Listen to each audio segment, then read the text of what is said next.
Hi guys, welcome back to our channel. ముందు వీడియోలో చెప్పాను కదా, రోజు ఇక్కడికి వస్తుంటే స్మెల్ వస్తుంది, ఎంత వెతికినా కనిపించట్లేదు, ఫైనల్గా కనిపించిందని. అదేంటో కదండి, జామకాయ అనమాట. సో ఇక్కడే బట్టలు ఆడడానికి అయితే వస్తూ ఉంటాను అనమాట నేను. సో రోజు వస్తుంటే స్మెల్ వస్తుంది అనమాట. పండిన తర్వాత జామకాయ స్మెల్ వస్తుంది కదా, సో స్మెల్ వస్తూనే ఉంది, ఎంత వెతికినా కూడా కనిపించట్లేదు అనమాట. సో ఇవాళ ఎలాగైనా కనిపెట్టేయాలనేసి చాలాసేపు వెతికాను అనమాట. చాలాసేపు వెతికిన తర్వాత చాలాసేపటికి లాస్ట్కి ఇంకా వద్దులే, ఇంకా దొరకదని వదిలేద్దాం అనే టయానికి దొరికిందనమాట. సో చాలా అంటే పిందెలు ఉన్నాయి కానీ అవి అయితే పండలేదనమాట. సో పచ్చి పచ్చిగానే ఉన్నాయి. ఫస్ట్ చూసి నేను అదేమో అనుకున్నాను, కానీ అది ఇంకా పండలేదనమాట, కొంచెం పచ్చిగానే ఉంది. సో ఇంకా అంతా వెతకంగా ఇటు సైడ్ చూస్తే అది ఆకు కింద ఉందనమాట. సో ఆకు అడ్డం ఉండేసరికి కనిపించలేదు. సో ఇది చూసారు కదా, ఇదే అనమాట.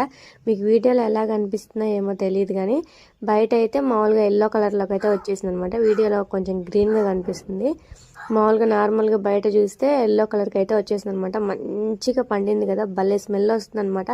అటు సైడ్ వెళ్తే చాలు ఎంత స్మెల్ అంటే, అక్కడ చెట్టు దగ్గరికి వెళ్ళినప్పుడల్లా 4 days నుంచి చూస్తూనే ఉన్నాను, కానీ అది స్మెల్ వస్తుంది కానీ కాయ ఎక్కడానికి కనిపించలేదు అనమాట. అది ఆకు కింద ఉందనమాట. సో అందుకనేసి కనిపించలేదు. అది కాక కాయలు కూడా చాలా స్వీట్గా బాగుంటాయి అనమాట, లోపల రెడ్గా ఉంటుంది. సో అదే అనమాట ఈ వీడియో. ఇంకో వీడియోతో వచ్చేస్తాను అంతే. Video bye guys.